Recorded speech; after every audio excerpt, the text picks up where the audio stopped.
Mans are live. Welcome back, everyone. Pure Finesse coming back at you with the weekly recap a day later because it was just too hot to handle for a Saturday. Because the biggest sports industry, I'll say, in North America, the National Football League, is now just 1 week away from the first Sunday of week one. And Saturday brought the 53-man roster cut. And a lot of stuff happened, if you ask anybody that's following NFL. Jags are in full tank mode for Mr. Trevor Yep. Lawrence, a.k.a. Prince Charming of the Shrek franchise. They've cut ties with Pro Bowl running back Leonard Fournette, which was a very shocking move to everybody's chagrin. He's now going to be staying in state to Tampa Bay, so Tampa Bay's offense is looking hella loaded. Brady, Gronk, Ronald Jones, Fournette, Godwin, Gronkowski, Mike Evans, O.J. Howard. What else do you want? What else do you need? What else do you need? And they can afford everybody. Fournette's making what, $3.5 million this I year? don't know how they're voting everybody. That doesn't make sense to me. It's great for the front office in Tampa Bay, that's for sure. And as well, they trade away starting safety Ronnie Harrison to the Cleveland Browns. Team's awesome.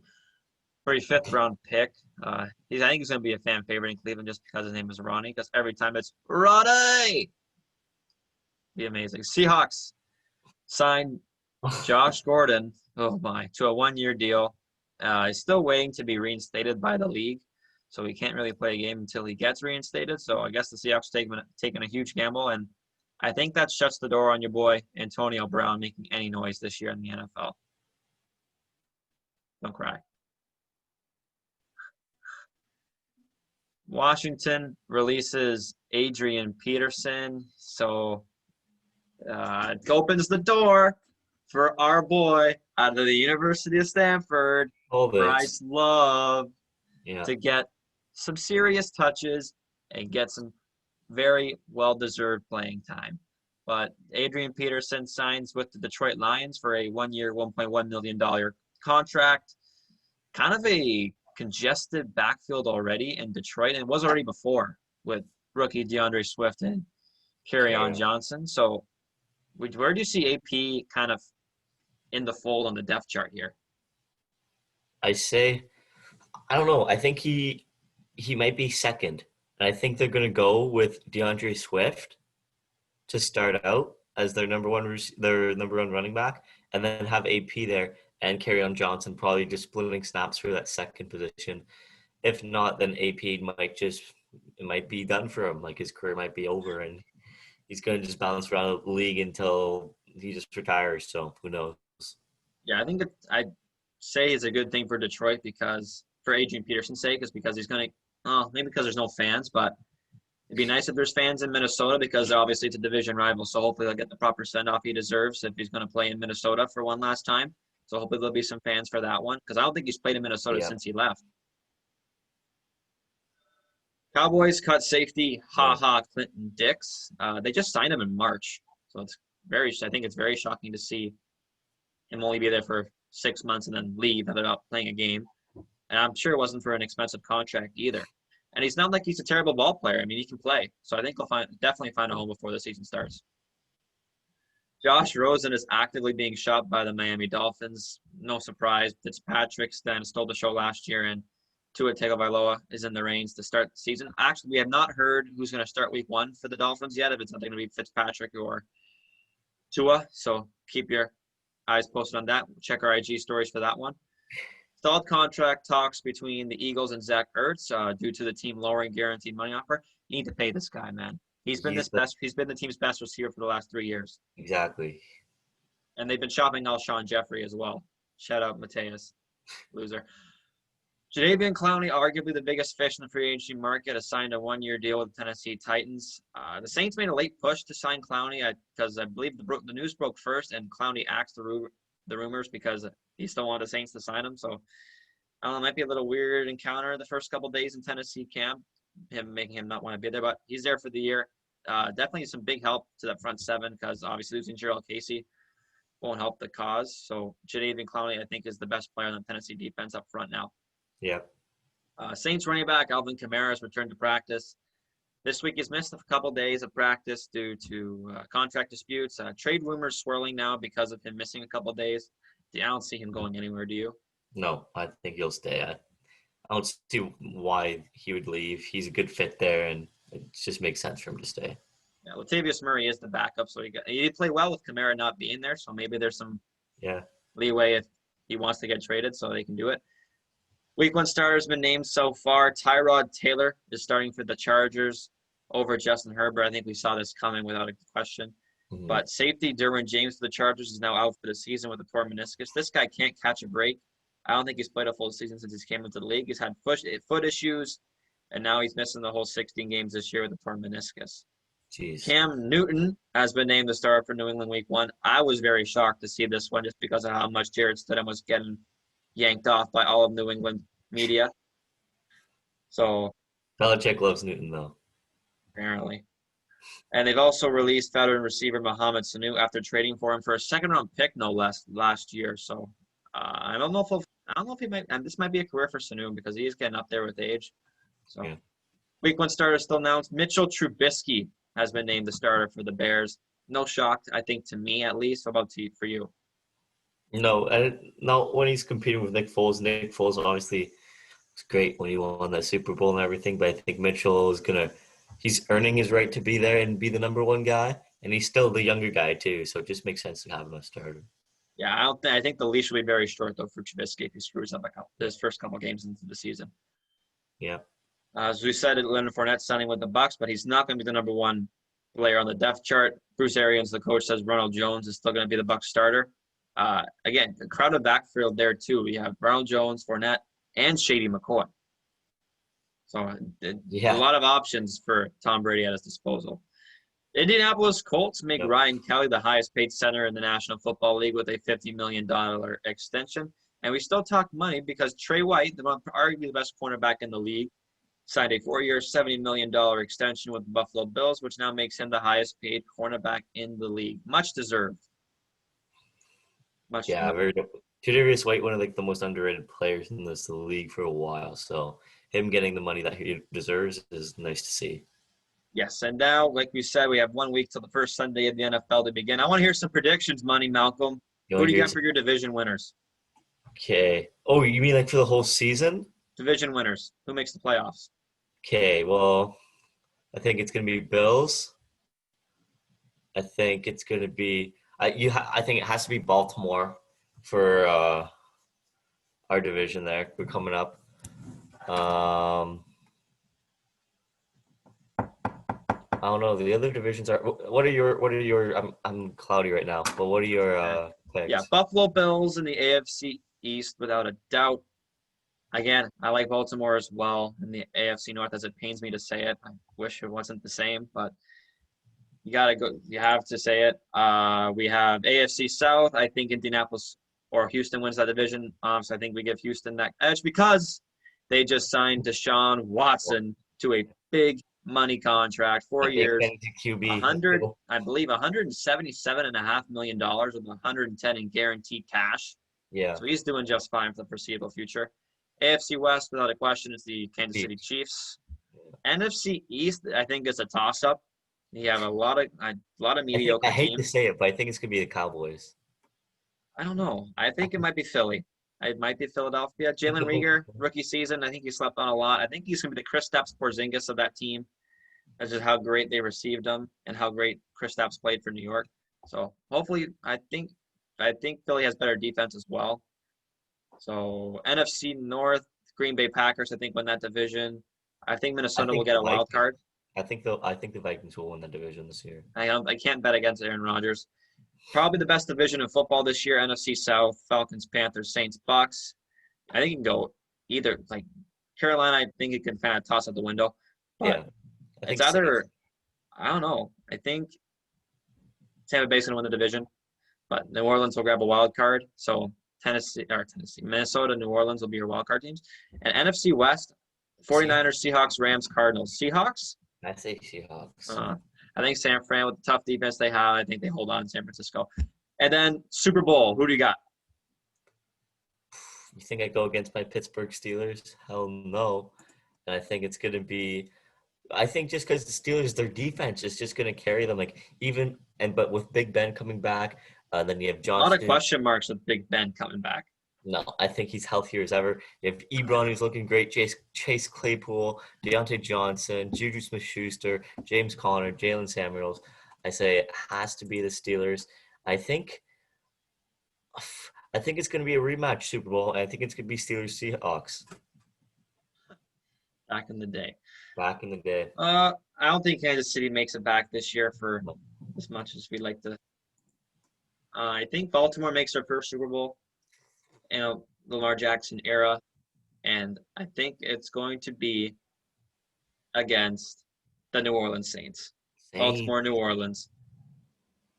Battle it out for the Lombardi Trophy. Very excited, but hopefully, you know what? With all things considered, hopefully they get a full season out of this because there's not going to be a bubble, and we know how great bubbles work and how great they don't, or sports work from a league standpoint when there isn't one. So hopefully, I'm praying. I'm sure a lot of football fans down south are praying that it's going to be a full 16-game season with playoffs and hopefully with the Lombardi Trophy in the hands of the winner. Yeah, we both go with the AFC. Oh, breaking news. Tampa Bay has just signed Josh Rosen. No way. The Bucks get Rosen. So wait, who was their backup before Brady? That's a great question. Got there. Because Jameis left. Not Jameis. Jameis is gone to New Orleans. Jameis left. So Josh Rosen, I think, will be a perfect. That's a great person to look up to, too, and Tom Brady. I mean, who do they have in Miami to look up for? Fitzpatrick, the journeyman? Yeah, exactly. So I think that's good news for Rosen, just to look up to Tom Brady, and probably a ring on his finger. Yeah, and get to know some things from the GOAT. You hate to say it, but he is.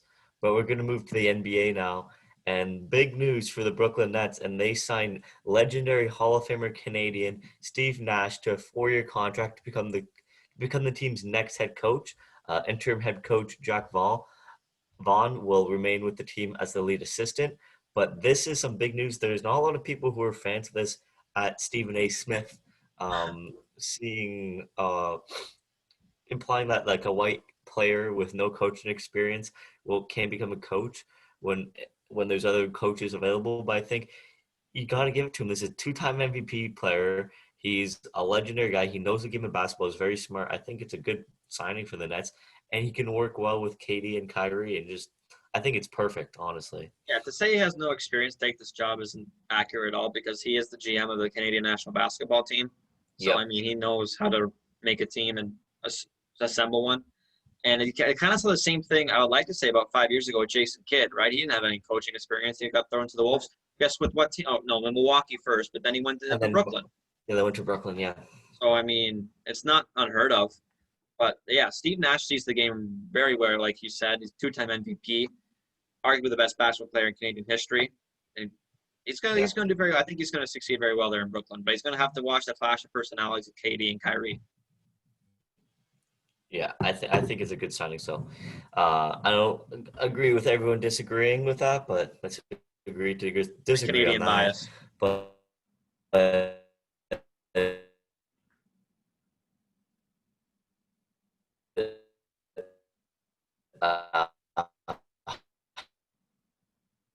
as Jay writes here, OG, oh my. Care to weigh in on that one? We're good. Yeah. OG and Anunoby. Okay, 0.5 seconds on the clock. Kyle Lowry tossing it over Taco Fall. How tall is he, Malcolm? 7'5"? 7'5". He's tall. And then OG. Yeah, he's a tall guy. Splash. Stone Cold Killer. Stop. I hate it. We don't have to talk about it. The game was over. We know it's overshadowed. Kemba Walker's pass to Daniel Tice for that 0.5 basket. That was a nasty pass, but overshadowed because of OG. So in the second round series now, we have the Celtics and the Raptors tied at 2 games. Turn the series around. The Heat. Shot. Yeah. As much as you'd like to say it or not, Celtics fan. The Heat are up over the Milwaukee Bucks 3-0 on the brink of sweeping. Who could have predicted Nobody. That's just some crazy. I That's just believe crazy that that this happens. Jimmy season Butler, so the proud. Heat are 5-0 against Milwaukee, including They're regular season. nasty. That's Unbelievable. disgusting. So that's pretty crazy. The Clippers and the Nuggets, they're tied at 1 game apiece, with Jokic and Jamal helping to bring the team back to I after love that seeing those blowout kind of win.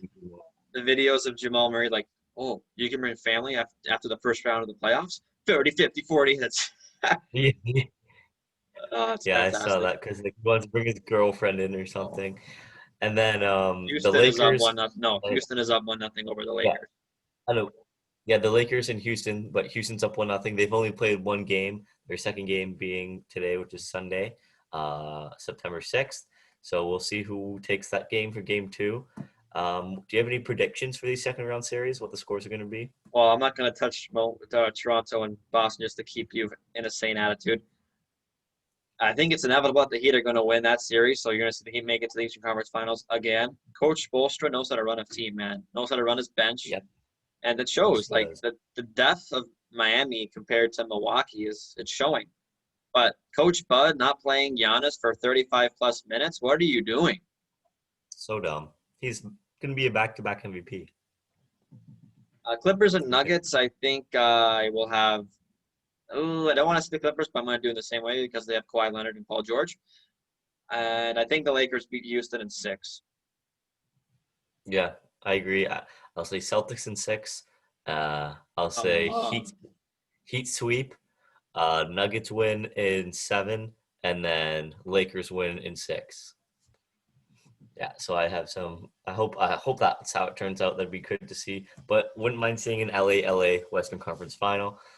Richard Jefferson comment about Giannis needing a Jordan-like player to win a title. Do you think this is a good opinion? Huh.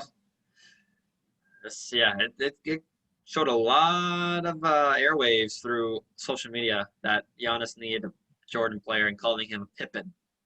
And Scottie Pippen didn't take too kindly to that because he wasn't obviously he's not a back-to-back MVP like Giannis Antetokounmpo was. But I think that as much as we don't want to say they need an extra piece to help them push through that extra. I don't think they haven't made NBA Finals yet with Giannis. No. But to see the team they're playing against, I mean, there's no 1A and 1B. It's Jimmy Buckets. So, Yeah. I mean, I don't know. It's kind of tough.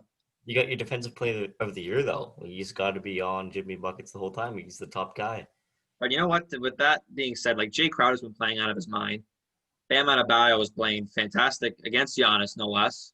Hmm. Tyler Hero, Goran Dragic is making a comeback. I mean, shaking off the cobwebs, turning back the clock to his Phoenix days. Duncan Robinson is can't miss. He's a sharpshooter. Like they have. It's just an all-around good team. Yeah. Milwaukee, I guess you can like your starting five is good, but like your sixth and seventh guys coming off the bench are. George Hill obviously led the league in 3 points made, but other than that, I don't know. But I don't know if Giannis is 100% anymore after what happened in Game 3 with him tweaking his ankle. So he's questionable for Game 4. So could you imagine if he Yeah. doesn't play? It's just a bring out the brooms before they even tip off. Exactly. Yeah. Giannis doesn't play. There's no chance they win that game or series. But yeah, I agree with Richard Jefferson. I think that Giannis does need a Jordan-like player, like just another star player to team up with, because I don't think Chris Middleton's that guy right now. That's a Huh. duo that's going to carry them to an NBA Finals. So uh, I like to hear this news. Morant wins Rookie of the Year with 99 votes going to him and 1 going to Zion. He becomes the first Grizzlies player to win the award since Pau Gasol, but he also wants to know who didn't vote for him. He wants to find out who that was. Would have been a Wants to smoke. unanimous Rookie of the Year. So I'm happy he won it, though, because I think he was really deserving of it. I think it was a no-brainer, too, at this point. Yeah, absolutely. A lot of people arguing for Kendrick Zion. Nunn, I think, should have got votes too. Yeah, he should have got votes, but 99-1 with the season that he had, basically carrying that team to the playoffs, it just makes sense. Chauncey Billups remains in the conversation for NBA head coaching jobs. So obviously not going to the Nets now, but where do you see Chauncey Billups coaching? Oh, I don't know. I'm not psychic, but he's been in the conversation for the last couple of years, either as a head coach or for a general manager position. Hmm. He's definitely has showed interest to it, but I think it's I would say in the next 2 or 3. I don't know if it's this year or not, but I think at some point you're going to see Chauncey Billups calling the plays for an NBA team. Yeah, he was obviously one of the best players in Detroit Pistons. So he's really good. I think he has the mentality to do it. And like we said, you don't have to have these head coaching job background to be a head coach. You can be a good player and have the smarts and just know Yeah, I basketball. think if D'Antoni would have got fired by Houston, he would have went there. Really, But they won, so D'Antoni keeps his job for another year. maybe Mike Budenholzer gets fired and goes over there to If they Milwaukee. sweep, I think he does. Yeah, so maybe that might open up. And Chauncey coaches Giannis. A max contract is on the way for Donovan Mitchell. Donovan Mitchell, well deserving of a max contract, I think, being the best player on the Utah Jazz without a doubt. And the 7-game playoff he had, Yeah, absolutely carrying his team. just wanted to win that so bad. You could see the heartbreak when he lost. A low-scoring game too, 80-78. That game was very low scoring for today's NBA standards, at least. So exciting to watch. But he thought after that ball rimmed out, he was just in pain. But I think he wants to make a big comeback next year. Gets paid, and he's going to fuel even more to make a bigger push next year at the championship. And then another award that came out, the Sixth Man of the Award.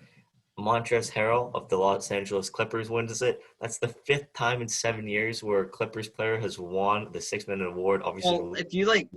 if you name the 6-man players the Clippers had, like it's arguably Hall of Fame 6-man players, like Jamal Crawford and Lou Williams. Yeah, Lou Like Williams those and two Pat might go Bev. Did you down know as one of the best 6-man players ever.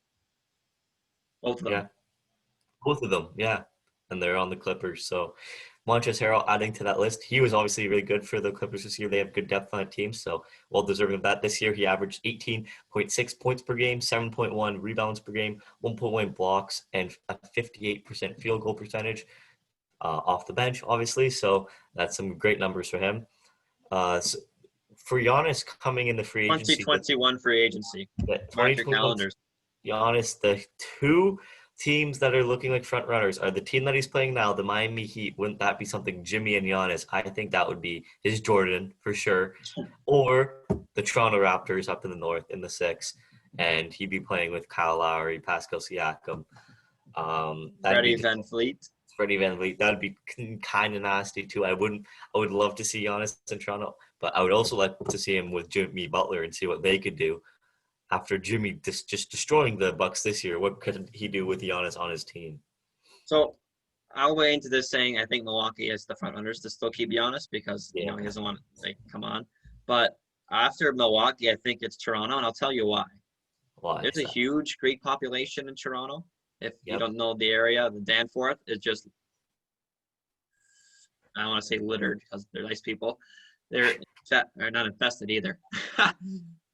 There's a lot of Greek people in the Danforth.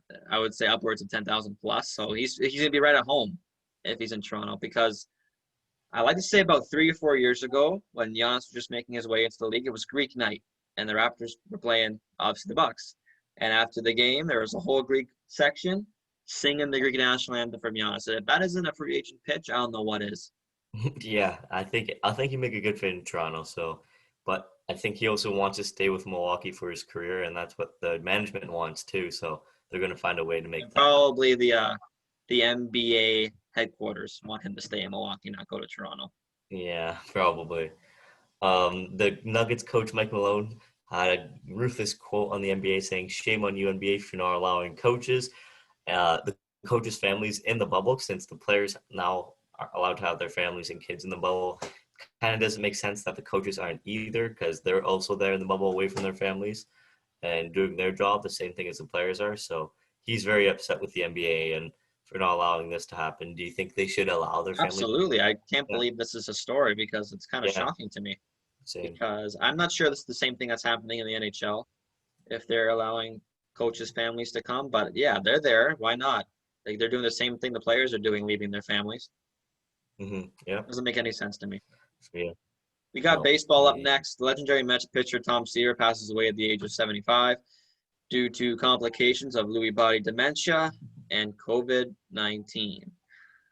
Mets players put a little dirt on their right knees for Thursday's game because of the patented low trajectory pitch that Tom Seaver used to have, so prayers up for him. Wrigley Field will now be getting a sports book. They announced a $100 million partnership with DraftKings to get a sports book down at arguably the most famous ballpark in the world. Very exciting, because I can't hear of any other sports book that's not named Las Vegas. Yeah, honestly. Toronto Blue Jays are tied for the second place in the AL East Division. Teoscar Hernandez tied, was now not tied anymore, but as of last night was tied for the Major League lead with 14 homers. Before half an hour later, Mike Trout pushing ahead with 15 home runs and breaking the LA Angels franchise record for home runs with a big 300. Crazy. The Yankees and Rays had a bit of a dust-up last week after Aroldis Chapman buzzed one by a Rays player's head casually. He got a 3-game suspension, is appealing it right now, and managers Aaron Boone and Kevin Cash both earn a 1-game suspension. And lastly, Clayton Kershaw became the 39th member of the 2,500 Strikeout Club. How are you? He's very good, so makes sense that he made it up there. I think he'll be doing it for a longer time too. How many strikeouts do you think he'll get by the end of his How many career? World Series rings does he have? Oh shit! Yikes. Yeah, nice. But we'll go along to some NHL hockey now, and it's been exciting for the playoffs in the NHL as well. Some huge Game 7s to report on. The first one being the Dallas Stars beating the Colorado Avalanche in Game 7, 5-4 in overtime. That was after Colorado made a push down 3-1 to come back and tie it up. But what do you know? The young guy, Kivi Ranta, had a hat trick to ensure he got the game winner too, to beat the Colorado Avalanche and push them aside. And maybe Colorado was looking like one of the teams to make it all the way. And Nathan McKinnon on pace not on pace, but Gretzky won. I think we were robbed of him breaking the playoff record. Yeah, he might have been able to do that this year. Gretzky was rooting for it as well. So, but I said this before, that I think the winner of that series is went on to win the cup. Yeah, Dallas, I think, is going to be – they're loaded right now, and they had to face probably the hardest team in the playoffs, Colorado as well. So the fact that they beat them and they stayed even giving up 2 games after being up 3-1, they kept with it, and they won an OT, and they pushed, so they deserved that. Las Vegas Golden Knights beat the Vancouver Canucks, the only Canadian team left. So Vancouver now is out. They had a lot of good players breaking out for the playoffs the playoffs this year. Hats off to Thatcher Demko for standing on his head in Game 7. Unbelievable. Hats off to the Vancouver Canucks management and team trying to get some strippers in for Thatcher Demko to the bubble, but they got fined for doing that because they're like, oh, we got to bring them in. He's been playing so good. How are you playing so good? They're good. They got 2 strippers in for him, but they got busted and they got fined, so they'll pay some penalties for doing that. Man. Yeah, but Vegas, Robin Lehner showing up, but not showing up at the same time, giving up a few goals. They're switching goalies, kind of. He made an absolute robbery save on Brock Besser. Who do you think starts the next round against Dallas? Robin Lehner. After his performance, a shutout in Game 7. Yeah. But they're not going to have Ryan Reeves for Game 1 after his 1-game suspension on that disgusting hit on Tyler Mott. Yeah, Ryan Reeves, the goon that he is. So I love him. Like, he's a good player, but sometimes he may take it too far with his hits, and he did it here. So he's going to be out for Game 1. And then in the East, we already know Tampa Bay beat Boston, so they're going to be playing the New York Islanders, who beat the Philadelphia, what's their team name? Flyers. Sorry. Blanked on their team name. I hate them so much, though. The Philadelphia Flyers. Another Game 7. Like we said, all 3 of these games were Game 7s. Islanders come out, win 4-0 in Game 7, which is crazy.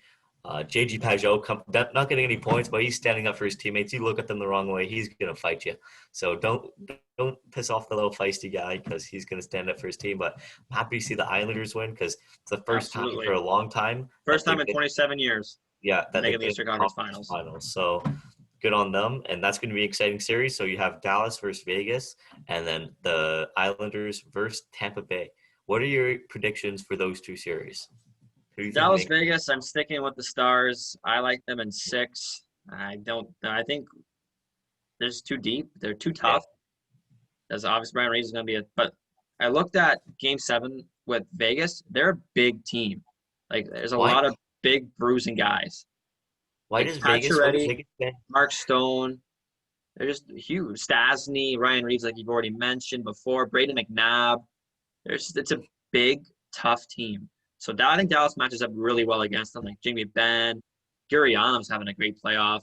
Klingberg's Gurianov. Miro Heiskanen's stealing the show. Yeah, But the it's only question nasty. mark is in goal. Like, do you play if Kudobin has a bad game? Do you go back with Ben Bishop? But another big question for Dallas is why isn't Tyler Seguin producing as much? And because he's not showing up, but they do have those other guys like you mentioned showing up. But Pavelski knows how to do it. yeah, it's gonna be crazy. Vegas. I don't know how for Vegas that they do not have the Vegas fans do not know what heartbreak is and pain is yet. They've been in the playoffs and conference finals ever since they've been into league. So I Just think this was the first Game 7 in Vegas Golden Knights history. really, and they won it. They beat up the young Vancouver Canucks, so good for them. But some other news coming from the NHL then. The Montreal Canadiens acquired Jake Allen from St. Louis in exchange for a third and second round pick in this year's draft. Does this deal, can Jay reel this down? Does this deal make sense? I say no. Just straight up no. You're paying $5 million for a backup. Why are you paying your backup? 4.35 actually, but yeah, you get your point done. Why you paying him this much for a backup? I don't think it makes sense. Who was the backup though?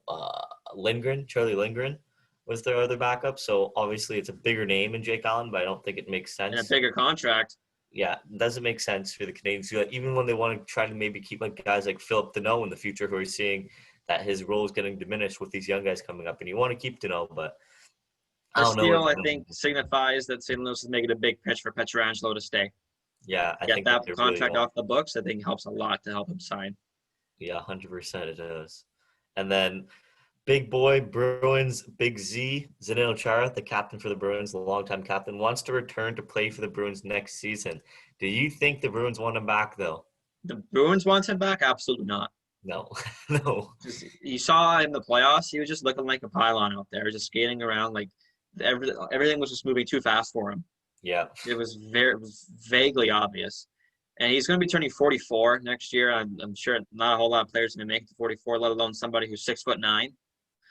And they have Torrey Krug that's up for a contract extension. So I think they can use that money that they're paying Zdeno to help sign Torrey Krug. So if yeah. he's coming back, it's for a hometown discount. Exactly. And you see Oscar Lindblom suited up for the Sixers in Game 6. And 7. For the Flyers in Game 6 and 7. That's some good. That's like nice to see after his long, hard-fought battle with cancer. So it's Yeah, good. the handshake line with Oscar Lindblom was very, very nice touch. Everyone pounding him on the chest from the Yeah. Islanders. So I'm sure they were happy to see him just as much as the Flyers players were. And one more thing too. I heard that the Washington Capitals. There's rumors that when they were in the bubble, they kind of made it into a little party, and they were just partying all the time, and it didn't seem like they wanted to be there. Like they made it kind of like a little vacation, so maybe that's why you didn't see the Capitals make a hard push this year for the Stanley Cup. Yeah, and Ton Reardon as well. He just got signed from the Pittsburgh Penguins to be a lead assistant there. Yeah, So it didn't take him too long to find another job. yeah. But speaking of leaving, Lionel Messi says he is not going to be leaving Barcelona, quote, against his will. Hilarious. Called out club president Josep Maria Bartomeu by calling him a disaster and has reportedly been asking to leave all year. So there's zero doubt in my mind that you're going to be seeing Lionel Messi leave next year once his contract is up. But the reason why he's staying is because UEFA deemed that his $700 million release clause is still in effect. So no one's paying that. No. As well, the Catalan police, a region in Spain where Barcelona plays, alleged the president Bartomeu has made, quote, personal financial gains from the club. Little corruption! But that's nothing new for FIFA at all. Chelsea finally signed Kai Havertz to a $83 million transfer fee from Bayer Leverkusen. They are winning the offseason without a question for them signing as Kai Havertz, as you've already mentioned, Timo Werner, Hakim Ziyech, Thiago Silva from Paris Saint-Germain for a free transfer, no less, and Ben Chilwell, the left back out of Leicester City. They are going to be an absolute force in the Prem, which starts next week, ladies and gentlemen, which I cannot wait. And as well, after the Premier League season ended a couple months ago, their Premier League Player of the Year nominees have been announced: Kevin De Bruyne, Trent Alexander-Arnold, Virgil van Dijk, Jordan Henderson, Sadio Mane, and Raheem Sterling. It's nice to see a whole wide range of players from different teams. Not from two teams. Like, seriously, you can't pick anybody else other than 2 teams? Apparently not. But yeah, I think it's going to Mr. Kevin De Bruyne. He's absolute stud of a player. Yeah. Still doing it for Manchester City for 6 years, I believe. So we see, and no drop off whatsoever. And we were robbed to see him not play in the Euro this year. I'm happy that I think De Bruyne too. That's like the biggest name that I know for like on that list there, and I think even then the fact that I know that, I think he deserves that Premier League Player Award. Just saying. But we're gonna get into some tennis now. The U.S. Open has happened, and we're gonna talk about the Canadian tennis players that have really been showing up. So the first match I want to talk about is Vasek Pospisil beat Milos Raonic, the two Canadians. Another game for Milos. Yeah, he lost it in 4. So Milos lost in 4 sets, which means Vasek would move on and play Bautista Agut. And he won that in the 3rd round. And so he won that in 5 sets. And he's going to go to the 4th round of the US Open for the first time in his career. So it's a big accomplishment for Vasek Pospisil. Denis Shapovalov, he beat Fritz in 5 sets to advance to the 4th round, Fritz being the American. And that was a good one because he was down in that match. He came back, fell back, and he's going to move on to the 4th round. And then you also have Felix Auger-Aliassime to play Mute in the 3rd round. He won that match. He beat. So he won that one. So he's also moving to the 4th round. So you have 3 Canadians in the 4th round. But he also did beat Andy Murray in straight sets in the second round. Retire, so another man. I don't know why he makes big name. Big comebacks. Andy Murray just needs to retire. He's just injured too much, man. Yeah. Like he can't. So yeah, some good last tennis year he from started. good Canadian players. Yeah, he's like making these faint comebacks every year, and it just doesn't work out for him. He's just like he can't leave the game. If that makes sense. Like, it's like the Ric Flair of tennis, you know? Yeah. Like, he's still doing it. And how old is Ric Flair? Like 50, 70 plus? And he's still doing it. He signed a new contract a couple of months ago. But it's still, we're in the age of COVID, but that's not stopping some college football conferences from getting back at it. Yesterday, for a couple games, the SEC, I believe ACC and Big 12 are going to be playing out of the Power 5. We'll still be playing college football. But we had a couple games yesterday. Marshall winning against Eastern Kentucky. And I believe it was Texas State. Oh, I can't think of the other team, but Texas State won. But one game that was postponed that was from the Big 12, TCU versus SMU, was postponed due to the COVID-19 outbreak. TCU being Texas Christian. They're a good team. Like I think it's big to see that they're not playing. But there were fans of these games, Malcolm. Yeah. And tailgating. Don't get me started. But the Clemson Tigers will begin their season next week. And do you want to try to make a top 4 prediction right now to see who makes the college football playoff? I don't even want to talk about college football because I don't think it should be on right now. You can get me on a whole. We could have a whole. I don't want to talk about college. We could just have a full episode about COVID-19 if we really wanted to and talk about that. But I don't want to talk about college, man. No, heck no. But my big top 4 for the college football playoff goes to the Clemson Tigers and Trevor Lawrence, the Alabama Crimson Tide. I believe the Georgia Bulldogs will make it out of the SEC, and the Oklahoma Sooners. They're going to say Ohio State. They're not playing. Oh, yeah. Big Ten is no football. So they're smart. So you're going to see a lot of schools that you normally don't see in the top 25 be in the top 25 because they're not going to be counting the teams that aren't playing football. Mm-hmm. But that does it for weekly recap for this week. We'll be back for the final Fantasy Friday on Thursday due to the first game of the NFL season getting underway. Yeah, excited. Game. We'll get you with predictions. Maybe keep a track of how much we get right and wrong on the win-loss column. So until then, Fantasy Friday coming at you Thursday. It's Jacob. And Malcolm.